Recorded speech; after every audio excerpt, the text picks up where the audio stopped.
Reaper's Underground. We hope you survive.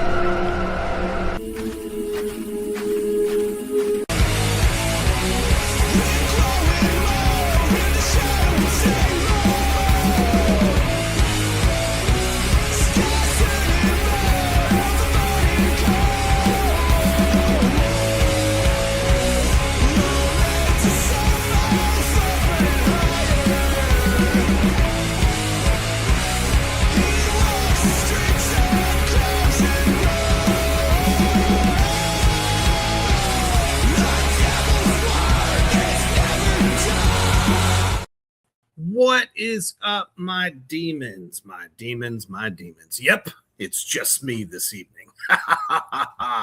A special exclusive for Reaper's Underground. It's very, very far and few between I see a new film, and it catches me in such a way that I just have to tell you about it. And it's a little film by the Unbroken Studios, who we had on Reaper's Underground not too long ago. Shout out to Angela Grimm, Caitlin Skinner, and of course the great Paulie Allen. And this was just an absolute pleasure, a game changer, and just something I personally didn't see coming. And we're going to be talking about that on this little exclusive for part 2 of your Reaper's Underground weekend. So demons, strap in and get ready, because this is going to be badass, and you're going to want to catch this, the short film, right the fuck away. So stay tuned. But before we get into all this madness, we're going to take a quick commercial break to our brothers over at Horror Struck Hot Sauce. Hotter than hell.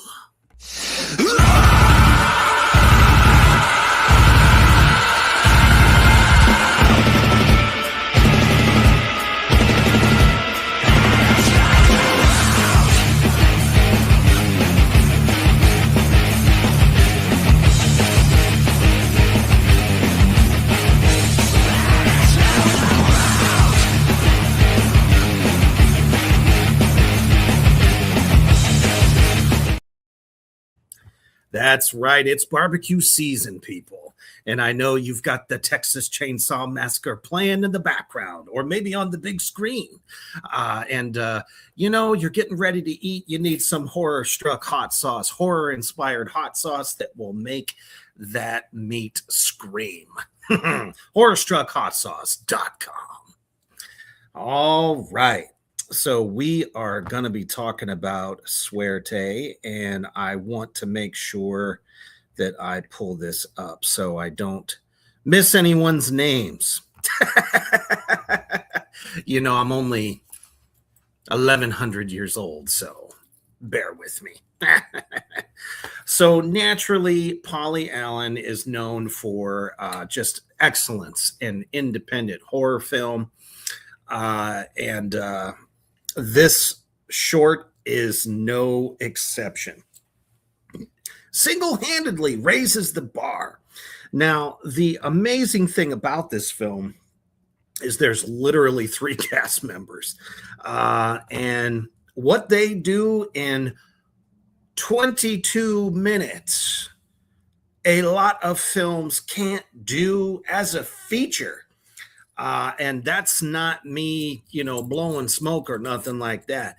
I'm saying it's powerful enough that what you get in that period of time, let that sink in again, demons out there in the Black Flame universe, 22 minutes of pure pain, misery, intensity, and definitely make you go, oh.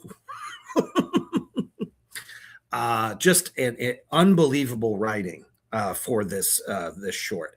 I didn't know what to expect.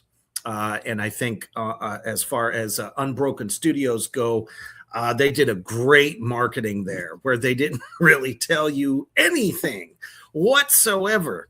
about what you were going to be in for when this came out. And this just recently came out. The great Caitlin Skinner directed this film. She knocks it out of the park, and both her and Paul wrote this together. Let's just take it right there. First and foremost, this location screams helplessness, hopelessness. There is no escape. You probably don't know where the fuck you are. If you can imagine being abducted and just thrown into a cell. You don't know what the fuck happened to you. You're all bloody, you know that. You're tied up, you know, as most victims are in these types of scenarios. Now, I don't want to give too much away because my point is always this. I want you all to go and watch this. And I will tell you exactly where you can find it if you don't already fucking know. And good evening, Paulie. I see you out there in the comment section, and everybody out there in the Black Flame universe. You better be sharing this shit out. Anywhere and everywhere there is a horror lover. So yeah, this location is absolutely sick. All of the descriptive words that I gave absolutely sum up this brilliant, very haunting building, I must say. Oh, okay. Let's see. Paulie says, we filmed this at the historic Randolph County Asylum. I knew it. I kind of felt like that was some sort of an asylum type room. That's amazing. And it's in Indiana. Well, I've been through Indiana many, many times. I'm not surprised that it is one of its hidden treasures, if you will. Yeah, stellar location, brother. My hat's off to you. Like I said, I immediately, before anything else, was feeling that feeling of hopelessness, and there's just no way out of this situation. What the fuck is gonna pop off? You know, this kind of thing. And the actress Kylan, hopefully I said that correct, Kylan Talley, who plays Mackenzie, which is the victim in this story. I mean, she, without even having to say two fucking words, automatically sets the tone of, you think this girl has really legitimately been abducted. You know, she brings that fear.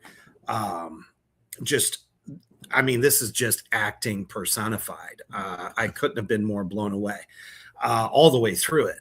And, you know, there are films that are like this in the past. I mean, we've had many serial killer films, but my favorites were always the ones that they like to play with their victims. And I don't mean chopping them up necessarily, or after the fact, but this is actually before the fact, playing the mind games. And, you know, she's just kind of looking around, sitting in her chair. And I mean, she's crying, she's whimpering, she's fearful. Hey, what's going on, D? Sleep? Good to see you, brother. And she's just trying to figure out where the fuck she is. You know, why is she there? What happened to me? I'm covered in blood. I'm not looking my best. I'm not ready for the fucking prom. And then, you know, one swing of the door and woo, wait. Paulie Allen's character, Ben, comes through the door, and you already know that she is about to get fucked up. When you think of serial killers, you think of these like little 5 foot nothing guys, right? Nah, you know, when you got Paulie Allen coming through the door, you might want to try to see if you could just disappear, like just, you know, can you take me to another universe, time rift, whatever. And he just comes on in, and he's very eloquent, definitely not something I expected, but very commanding at the same time. as our serial killer. Now, at this point, we don't know why he grabbed her. We don't know anything other than the fact that he is, in fact, a serial killer. And starts kind of like taking her through the numbers. This is what you can do, this is what you can't do, and this is a huge part of the brilliance of the writing, where he's like a killer that's OCD. How many killers do we see on film, television, that are very OCD? It's like, oh, you cannot curse.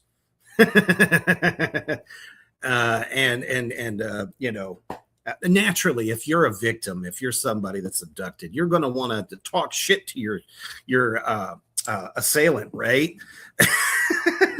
And I'm sitting here going, no, Mackenzie, don't say that. You're going to anger the monster. And again, he's very calm, cool, collective. He's not full of rage. Those are my favorite killers. They're not full of rage until the very last second. Anything from like Hannibal to so many different ones. There's Valentine.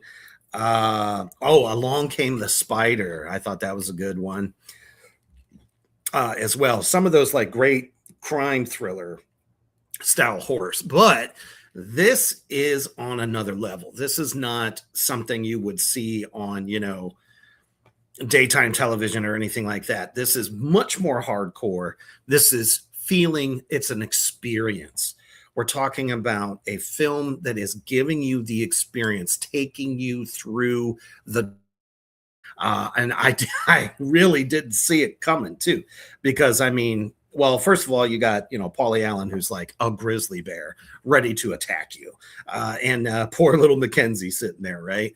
And I'm like, ooh, but what happens, you just don't expect. And I don't know how much I can actually tell you, because I want you to go and see this film. But let's just put it to you this way. Suerte, which, the name itself, hopefully I'm saying it correctly.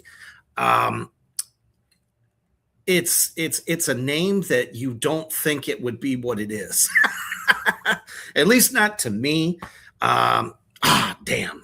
That was the only thing I forgot to do. I was going to look up to see what the definition of the word is. But in this case, you think of films like Would You Rather, and killers that play games. He's taken I should say the entire Unbroken Studios team, took things from some of these great films, like paying homage. I'm not saying completely stole it, because this is extremely original creative writing, as only they can deliver. And I got to say, what's going on in Indiana, man, because some great stuff coming out of there.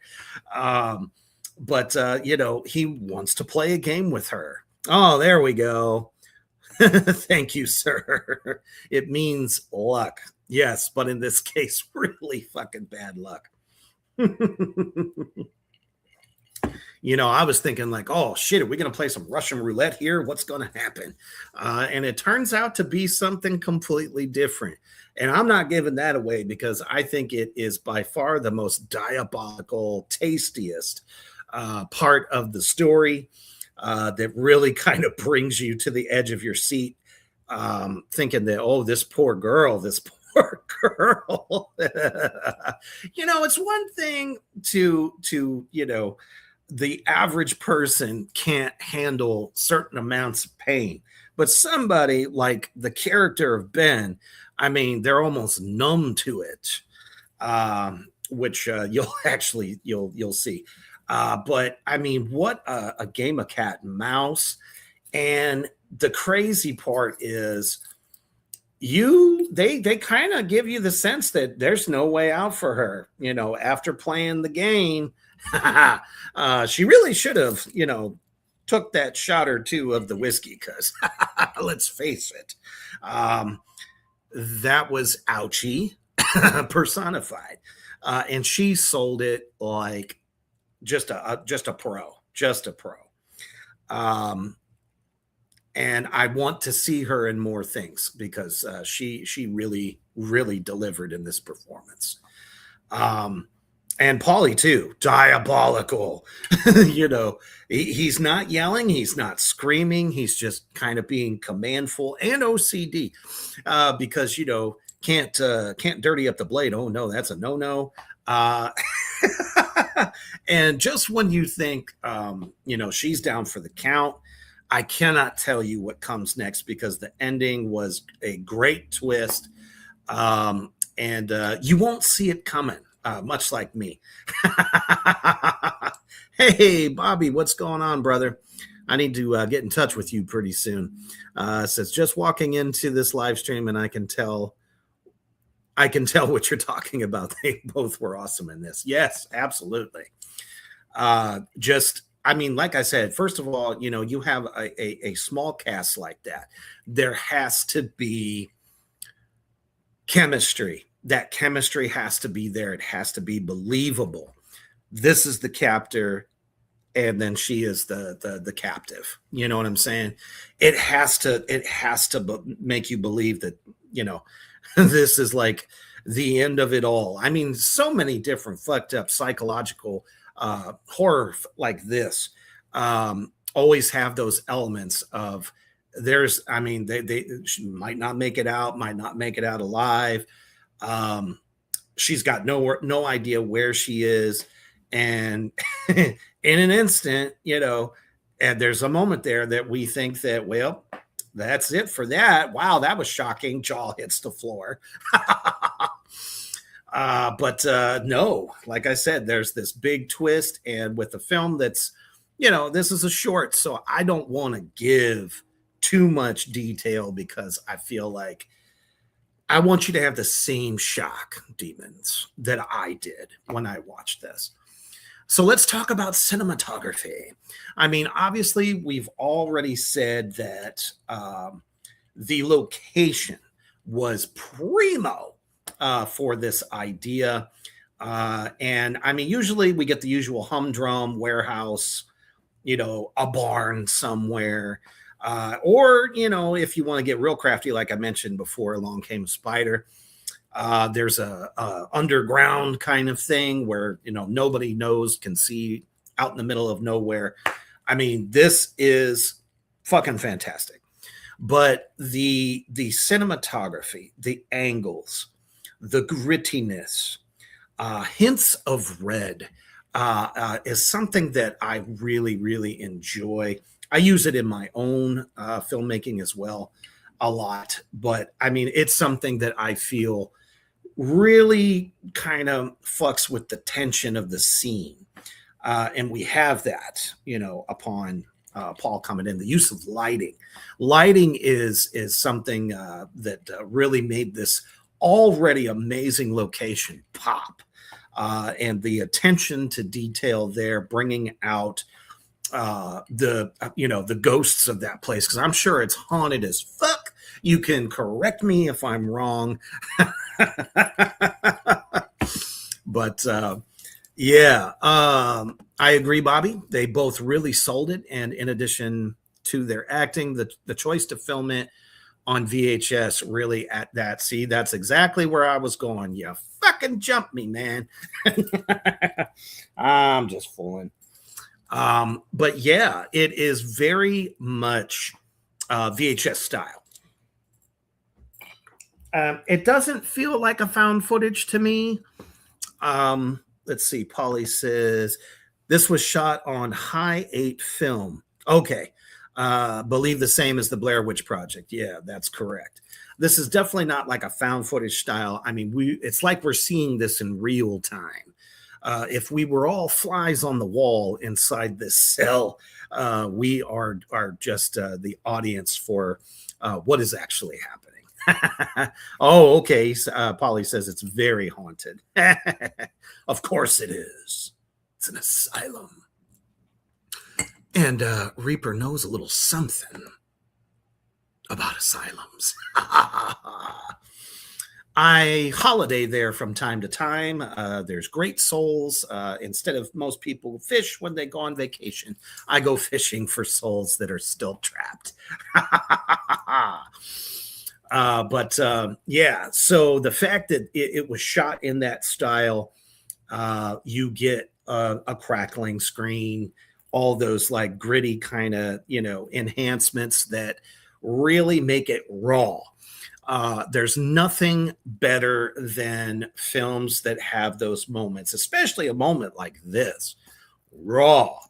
Another like kind of ode to Texas Chainsaw Massacre. While they're having that, well, it's more of a one-sided conversation, but while the two of them are having this conversation before playing the game of Suerte, there's no music. None.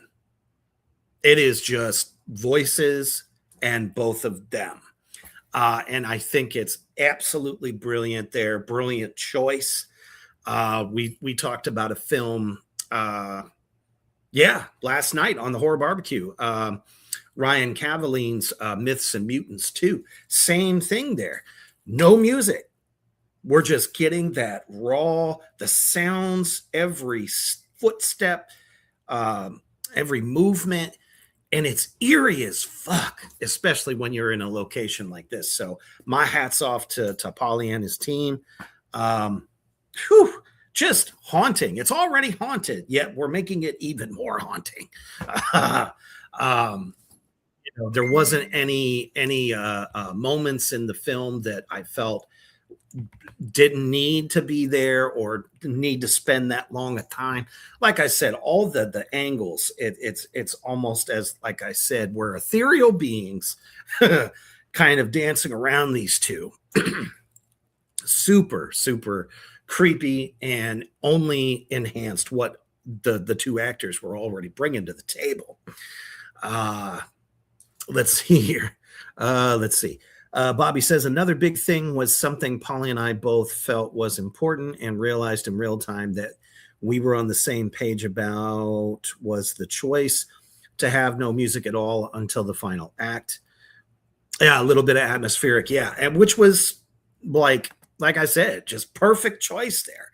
I would have done the same thing because it's like what's being said, the emotions that are just pouring out of Mackenzie, the character Mackenzie.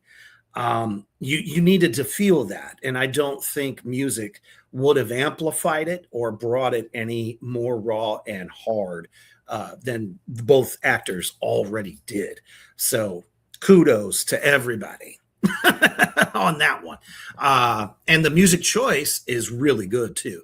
It's not very over the top or anything like that. It's just very eerie, very mysterious. I like that mysterious flavor in music at certain points. And then, of course, it's like, how do you recover after the ending? You're kind of left with, what the fuck did I just get slapped in the face with? So, that is really my synopsis. Everything, angles, framing, and the fact that they shot it on that high 8, I think he said it was. Perfect choice for this because it just made it more real, more dismal, and what an ode to some of the great serial killer classics that a lot of them didn't bring nearly as much as this did. So I want to take this time right now for all you demons and addicts out there joining me on a Friday night. It's been so long since I've been on a Friday night. I think this is the time you need to see just a glimpse, just a taste of what's in store for you in Suerte.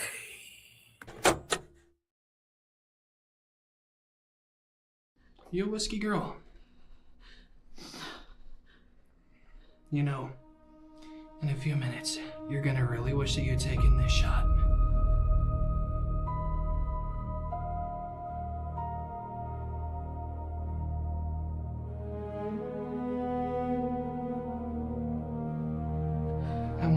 what you will choose.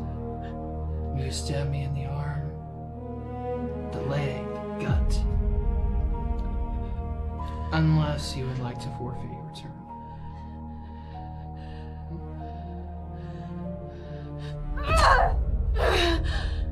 Very good. Very, very good, Mackenzie. My turn.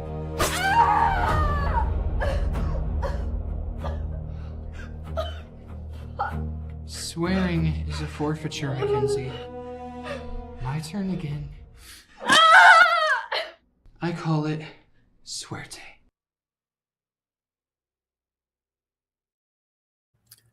Oh, yeah.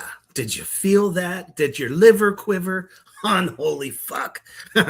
Just from that little bit of exchange should be more than enough sufficient fuel for you to want to go and check out the new short by Unbroken Studios, Paulie Allen, Kylan Talley, and Zachary Thornbrough in this. Even though it's a short, it's epic.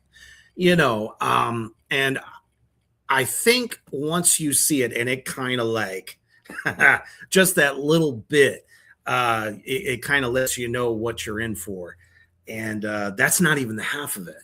Every moment is kind of a breath taker. Steals little bits of that air every single minute that passes by in this short. Like I said, there are not a lot of short films that make me go, oh, goddamn, this has to be a feature, man. How are you going to give me 20? You gave me a snack instead of giving me the whole meal. But this short gives you the whole meal in 22 minutes. Let that sink in. That is fucking filmmaking. That is making an impression. And I'm telling you, demons, you're going to want to check this out. You're probably asking yourself, hey, Reaper, where the fuck can I see this? Well, guess what? It's on YouTube right now. And you could go over to Unbroken Studios and check this short out. You will not be disappointed. The only thing that I think you will feel is, motherfucker, give me more. And check out all the brilliant shorts and bits on that YouTube channel. There's no excuses about why you didn't go watch it yourself. None of the, skip all the Tubi and all that stuff. Go straight to it and just bask in the glory, the unholy glory of this short. By far, one of my most favorite things that I've seen come from Unbroken Studios, and I can't wait to see what they're going to do next. Oh, I might know a little something called The Cursed Daughter of the Dark, in which, I don't know, you might recognize somebody in it. And I mean, this is a beautiful piece of darkness. Just wait until you see what they come up with next. So my hat's off to you. So rating scale, of course, we have to do the great Skull-O-Meter. My goat is hanging out with the other goats right now. They're doing a little bit of ritual time. So, I don't want to bother them, but we're going to do the Skull-O-Meter anyway. Do I have at least, no, I don't even have a picture of him. Damn it. We'll have to make sure he gets on here. But definitely, Art the Clown agrees with me on this. That's coming straight from Art himself. So on the Skull-O-Meter, I am giving this a 5.2 out of 5 skulls. I give it the extra points because they get it. They get how to make a nightmare. And most importantly, they did it in a short amount of time, and you felt like you've been living this nightmare with the character Mackenzie for a lot longer. It's like, ooh, that's damn good writing, damn good acting. Again, cinematography, just out of this world. Music is succulent and tasty and in the right spots. It doesn't take away from what's happening in the scene. It's more of just giving us something to hit one of our other senses after what we just witnessed, so just all the way around. And of course the location couldn't have been better. Just an incredible production. So I know what you're going to do tonight, demons. You're going to put this on your queue in YouTube, or possibly in the next 5 minutes you're going to run to it and watch it. And then I want to hear your feedback. Tell me what you thought of it. Most importantly, tell Paulie Allen, Caitlin Skinner, Angela Grimm, the entire Unbroken studio family. Tell them what you thought of this, because I'm telling you, it's original, it is creative, and most importantly, it's diabolically terrifying. Follow Paulie Allen on Facebook, as well as Caitlin Skinner and Angela Grimm, of course. Unbroken Studios, give that a like, share, and a follow, and just spread the unholy blasphemy goodness of what they're doing and all of their creative horror endeavors. And I cannot wait to work with each and every one of them. So what you gonna do now that the workday is done for hopefully just about everybody? You're going to go watch Suerte, the new film from Unbroken Studios. Try not to drop a tear or have a heart attack, because this one is going to grab you. Thank all of you out there in the Black Flame universe for tuning in and choosing the Big Bad Devil Daddy himself for your Friday night entertainment. And always stay heavy.